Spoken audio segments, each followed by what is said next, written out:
Romanos capítulo 1, versículos 28 al 32. Y como ellos no aprobaron tener en cuenta a Dios, Dios los entregó a una mente reprobada para hacer cosas que no convienen, estando atestados de toda injusticia, fornicación, perversidad, avaricia, maldad, llenos de envidia, homicidios, contiendas, engaños y malignidades, usurpadores, detractores, aborrecedores de Dios, injuriosos, soberbios, altivos, inventores de males, desobedientes a los padres, necios, desleales, sin afecto natural, implacables, sin misericordia, quienes habiendo entendido el juicio de Dios, que los que practican tales cosas son dignos de muerte, no solo las hacen, sino que también se complacen con los que las practican. Muy bien, en esta noche vamos a ver una segunda parte de que el incrédulo rechaza a Dios y queda a la merced de su pecado. Ya hemos visto que Dios ha entregado, ha abandonado al ser humano sin Dios, que le ha rechazado. Y Pablo, antes de dar la buena noticia del Evangelio, también da las malas noticias. En el versículo 18 dice: porque la ira de Dios se revela desde el cielo contra toda impiedad e injusticia de los hombres que detienen con injusticia la verdad. Hemos visto entonces que el hombre ha descendido. El hombre partió conociendo a Dios, partió conociendo la verdad de Dios, pero se rebeló y rechazó la verdad. Profesaron ser sabios, pero realmente se hicieron necios. Cambiaron la gloria de Dios y terminaron adorando, como leímos en el versículo 23, terminaron adorando a las criaturas. Finalmente Dios los entrega a una mente reprobada. Es el castigo de Dios al ser humano rebelde.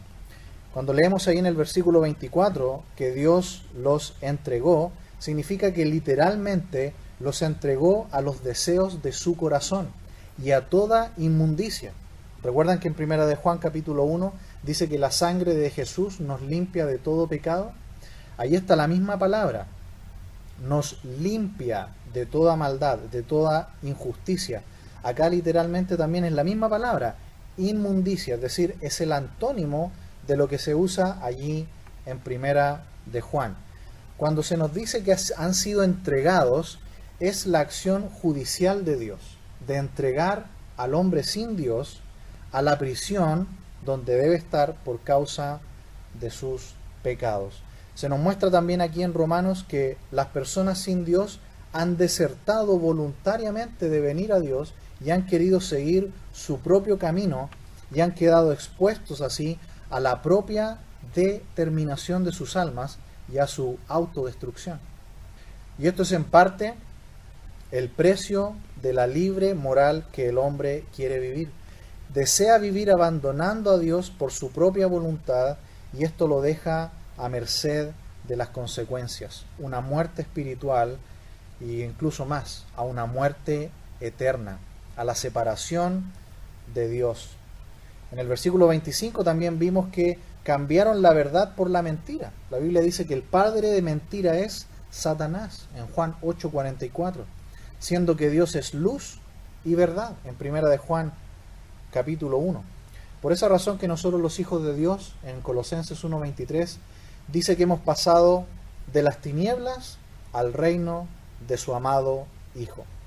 Así que en esta noche vamos a ver desde el versículo 26, versículo 26 al 32, que el incrédulo rechaza a Dios y queda a la merced de su pecado. Dice el versículo 26, por esto Dios los entregó a pasiones vergonzosas, pues aún sus mujeres cambiaron el uso natural por el que es contra naturaleza. Dice en primer lugar que Dios los entregó. Aquí se confirma la entrega de un reo, se confirma la acción judicial de Dios. Es tanto el pecado del ser humano que Dios ni siquiera los puede mirar, no pueden estar en su presencia. Son reos de pecado y Dios los deja a su pecado. Como usted puede ver, esto es algo no obra de Dios, sino es la consecuencia del pecado del ser humano. Dice allí, pasiones vergonzosas, pasiones de deshonra. Es la idea de un completo desorden y descontrol de sus deseos. Aquí se mencionan prácticas homosexuales femeninas. Pensábamos que posiblemente Pablo iba a abrir hablando acerca de los varones, pero comienza hablando de las mujeres, y por eso usa el término incluso, dice allí, pues aún las mujeres. Primero menciona a las mujeres. Nosotros conocemos el término lesbianismo, ¿no es así? Que viene del término de la isla de Lesbos. La isla de Lesbos, en Grecia, era un lugar donde en el siglo V había una mujer poetisa llamada Safos, y ella tenía un grupo de mujeres jóvenes con las que practicaba todo tipo de perversión moral. Esto es algo que viene desde la antigüedad. Aquí Pablo dice que desde la antigüedad ya habían cambiado el uso natural, que es contra naturaleza. Van en contra del diseño de Dios. Van en contra del orden biológico y anatómico que Dios le dio al cuerpo humano, y lo usan para sus perversiones. Versículo 27, y de igual modo también los hombres, dejando el uso natural de la mujer, se encendieron en su lascivia unos con otros, cometiendo vergonzosos hombres con hombres, y recibiendo en sí mismos la retribución debida a su extravío. Aquí vemos ahora que se menciona a los hombres que se han encendido, dice allí, voluntariamente en una relación de tipo homosexual. Dice aquí que son relaciones guiadas por un fuego de perversión. Dice que se han encendido.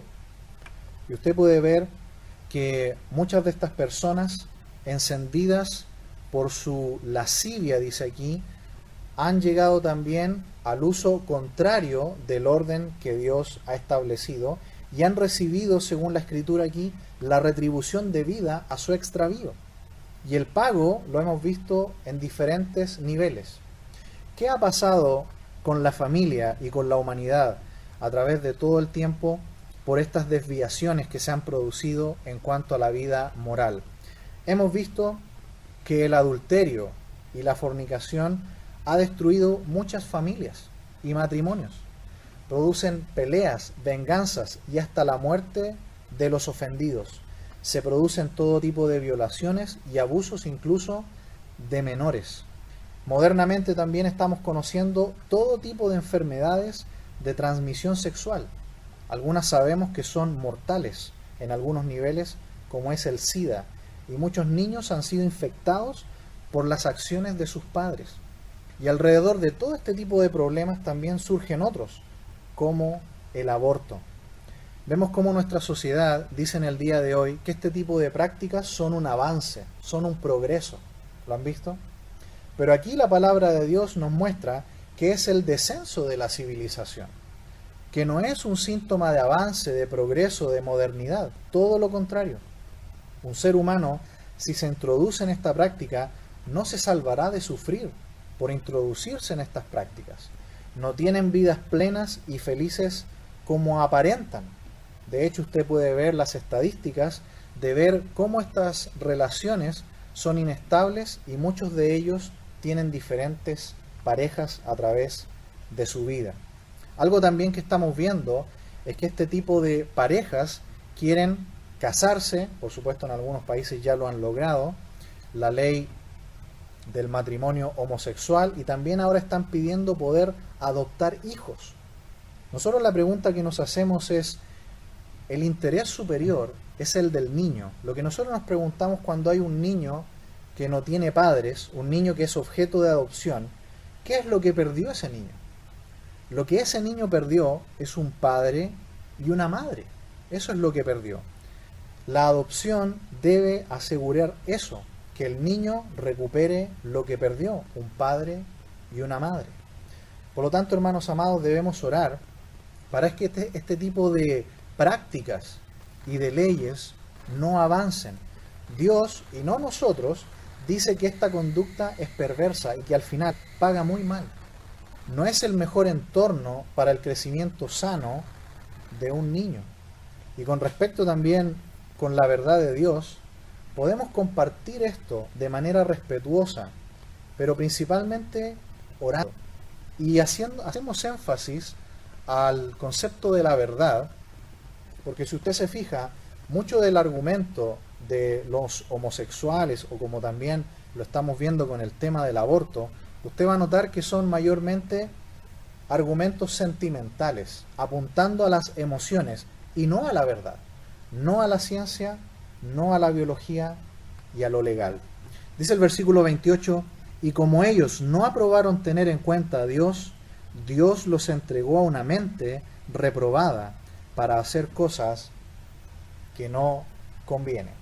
Aquí se nos dice que Dios entrega a estas personas a una mente reprobada, es decir, van a seguir profundizando su extravío. Ha sido reprobada, eliminada, para hacer cosas que no convienen. El corazón está afectado, las pasiones y por lo tanto después sus acciones. Versículo 29, estando atestados de toda injusticia, fornicación, perversidad, avaricia, maldad, llenos de envidia, homicidios, contiendas, engaños y malignidades.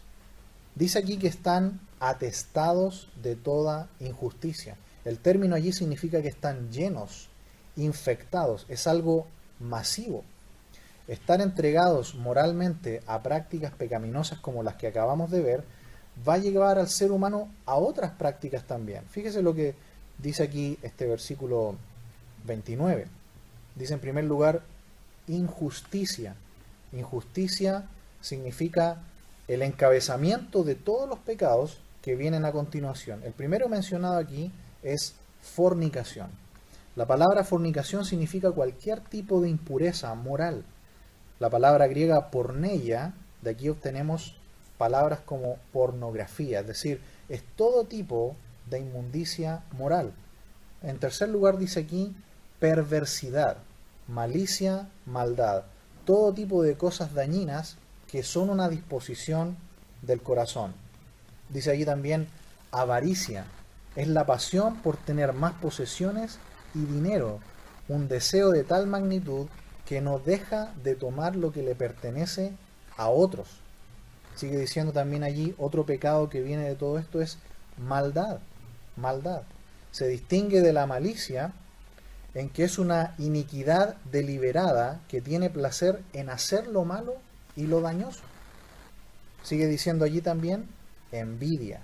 Envidia es el disgusto del bienestar de otros. Y es el deseo de que los otros tengan menor felicidad que lo que uno tiene. Aquí la persona con envidia quiere disciplinarse para mejorarse o para llegar al nivel de la otra persona. Realmente solamente quiere dañar y menospreciar al otro. ¿Qué otro pecado aquí se menciona? Se mencionan los homicidios. Homicidios. También contiendas, que tiene que ver con todo tipo de peleas o pleitos. También dice engaños, palabras o acciones que no están de acuerdo con la verdad. Malignidades también. Versículo 30, murmuradores, detractores, aborrecedores de Dios, injuriosos, soberbios, altivos, inventores de males, desobedientes a los padres. Notan hasta aquí que el pecado moral que se menciona en los versículos 26 y 27 da como resultado todo lo demás que viene a continuación. El desvío moral produce toda esta larga lista de pecados que se empiezan a mencionar desde el versículo 29. Dice aquí en primer lugar en el verso 30, murmuradores. Significa literalmente hablar al oído o hablar en secreto. Es la persona que busca matar el carácter de otro con chismes. ¿Qué más dice también acá? Detractores. Detractores. Es decir, son las personas que hablan públicamente contra una persona y su reputación. Yo no sé si usted hasta aquí se da cuenta Pero observe que las personas que defienden los pecados morales de los versículos 26 y 20 posición, lo hacen con todos los pecados que se mencionan acá. También dice acá, aborrecedores de Dios, aborrecedores de Dios. Su orgullo no puede aguantar el pensamiento de que hay un Dios que es superior y que es juez de la mala conducta que él está teniendo. No lo logran tolerar. Cuando usted ve los debates de las personas que defienden los pecados morales mencionados en los versículos 26 y 27, ¿ha notado la ira con la que reaccionan cuando se les habla de Dios? Porque no pueden tolerar que hay un Dios juez superior que está por sobre todo y que condena su práctica pecaminosa. Sigue diciendo allí otro pecado, soberbios. Soberbios significa arrogantes en su pensamiento y en su conducta. Creen en su propia superioridad y menosprecian a los demás. También dice allí altivos, altivos. No sé si los está contando. Llevamos 16 pecados que surgen de los pecados morales de los versículos 26 y 27. Una persona altiva significa una persona vanagloriosa y jactanciosa. Es una persona que trata de ganar el respeto o la admiración de las otras personas por alardear de ventajas que no tienen y de proezas que jamás han hecho. Esas son las personas vanagloriosas. ¿Qué otro pecado? Inventores de males, dice allí. Inventores de males, en el versículo 30. Inventan nuevas formas para poder disfrutar de sus vicios. Pasan su vida meditando sobre lo malo que pueden hacer con otras personas o a otras personas, y con todos los medios posibles para poder hacerlo. Y otro más que se menciona allí, desobedientes a los padres, desobedientes a los padres. No sé si se dio cuenta, pero aquí los pecados que se mencionan, hay pecados muy graves, homicidios, y se pone al mismo nivel de los que son desobedientes a los padres. Versículo 31. Necios, desleales, sin afecto natural, implacables, sin misericordia. El pecado número 19 que se menciona aquí es el pecado de la necedad. Necedad significa que no oyen ni hacen caso al consejo y exhortación sabia. En la falta de capacidad para entender y razonar, no viendo las relaciones y consecuencias en la esfera moral y espiritual. Es decir, cuando nosotros tratamos de explicar a estas personas que lo que hacen es una conducta pecaminosa y que no agrada a Dios, van a reaccionar con total ira. ¿Por qué? Porque son necios. No logran relacionar en la esfera moral y espiritual que lo que están haciendo está mal. Sigue diciendo allí también desleales. ¿Qué significa la palabra desleal? Significa una persona que es infiel a los pactos.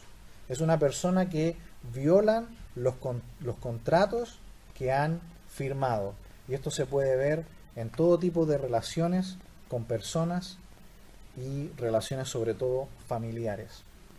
El pecado número 21 que se menciona acá es sin afecto natural. Sin afecto natural.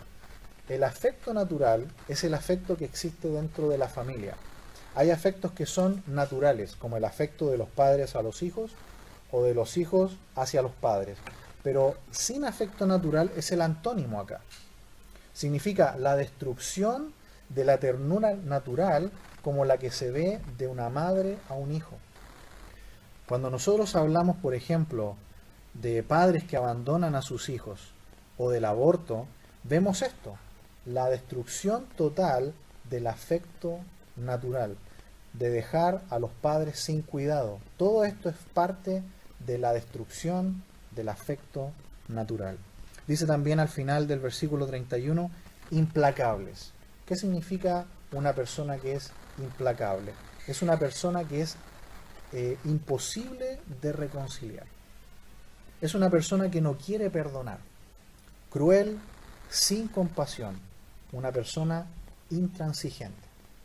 Cuando uno habla con las personas que se menciona acá, desde el versículo 26, y los pecados que engloban toda esta pecaminosidad moral, se da cuenta que cuando se trata de conversar con ellas o se debate con esas personas, son totalmente intransigentes. No ven ninguna posibilidad de cambiar su punto de vista. Nosotros como hijos de Dios, cuando hablamos sobre todo del perdón, debemos ser todo lo contrario, ¿no es así? Los creyentes, si hay una característica que debemos tener, es la de ser perdonadores. Si alguien nos ofendió, debemos perdonar aunque no nos pidan perdón. El apóstol Pedro habla de las raíces de amargura. Algunos quizás de nosotros, por no perdonar una ofensa, quizás de años. Quizás algunos tenemos árboles de amargura, no solo raíces. El creyente, si algo debe tener, es ser perdonador. Y aunque no me pidan perdón por aquella ofensa, vayamos al Señor en oración y delante del Señor perdonemos cualquier ofensa. Nunca esperemos que nos vengan a pedir perdón, porque eso casi nunca ocurre. El creyente debe ser una persona perdonador. El incrédulo dice aquí que es una persona implacable. Jamás va a pedir perdón, jamás va a ofrecer disculpas. Es una persona cruel. Y fíjese que todo esto viene del pecado moral, de ahí surge todo. Al final del versículo 31 hay un pecado más, sin misericordia. Es muy interesante la palabra misericordia porque se compone de miseria y de cordia. Miseria y cordia es cardía, corazón, ¿no? Cuando hablamos de la misericordia de Dios, es que Dios ha puesto su corazón en la miseria humana y mandó a Cristo a morir por nosotros. Pero el hombre sin Dios, el incrédulo que ha sido abandonado a su maldad, dice aquí que es una persona sin misericordia.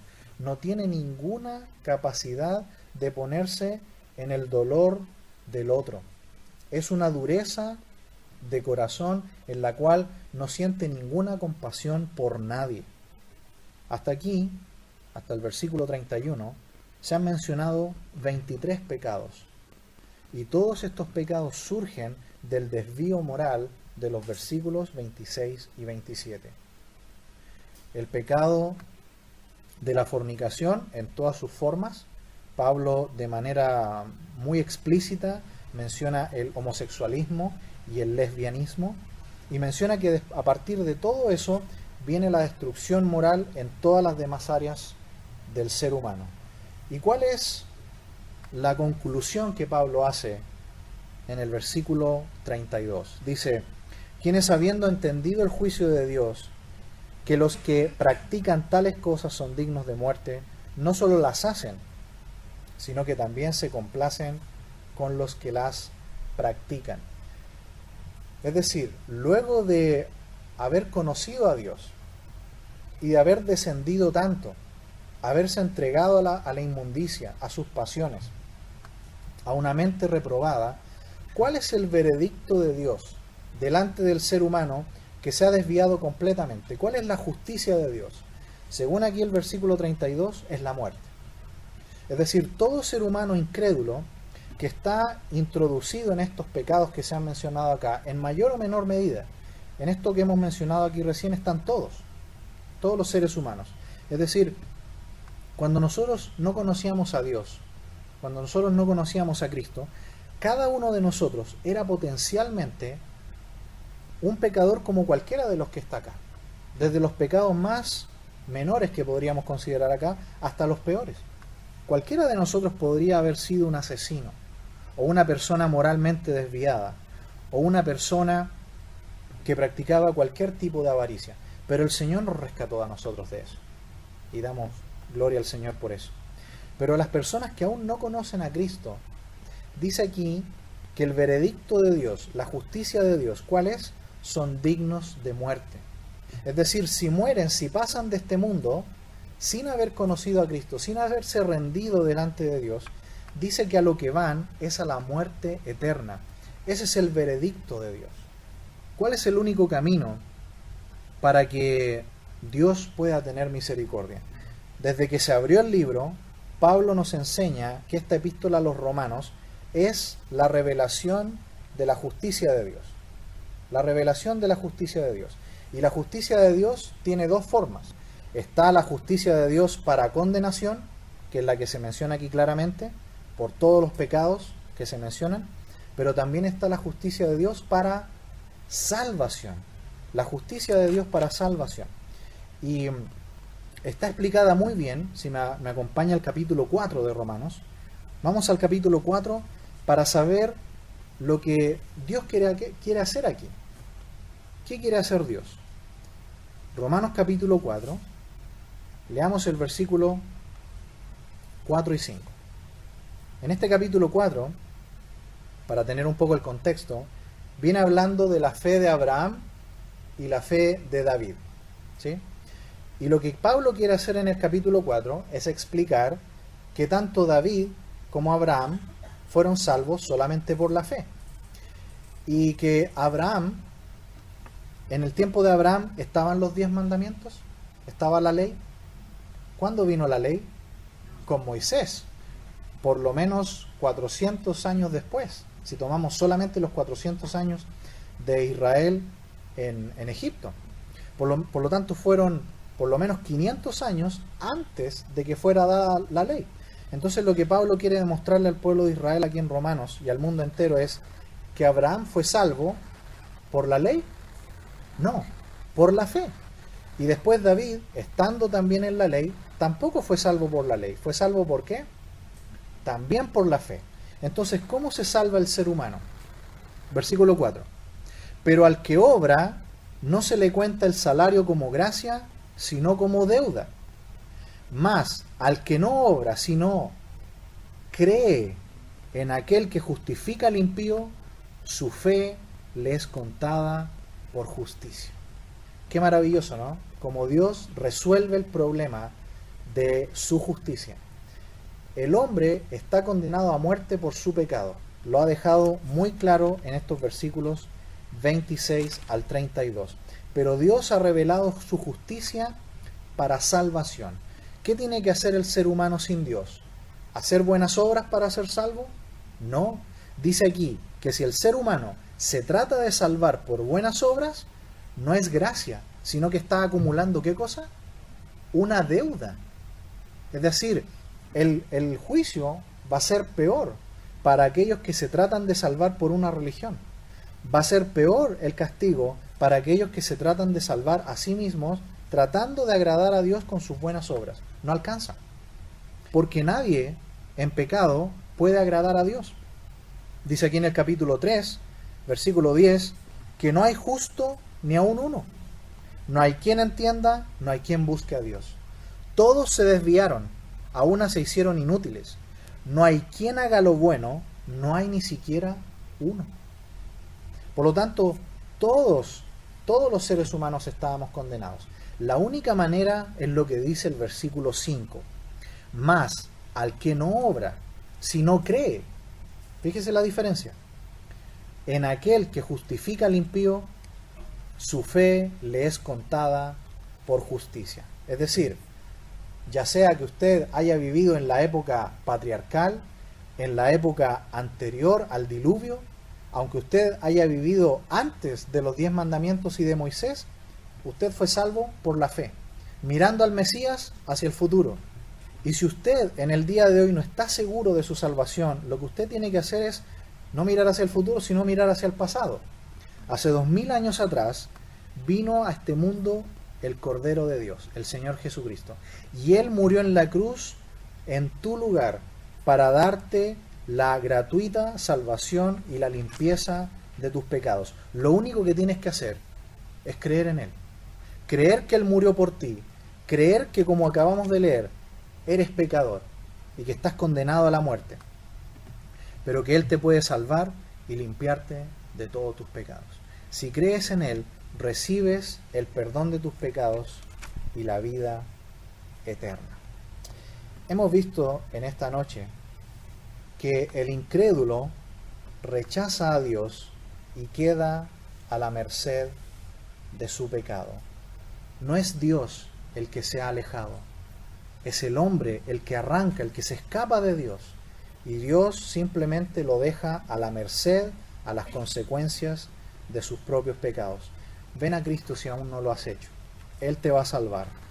Y a nosotros que ya hemos creído, por la gracia de Dios, sigamos sin descansar contándoles de esta gracia maravillosa de que solamente Cristo les puede salvar. Vamos a orar.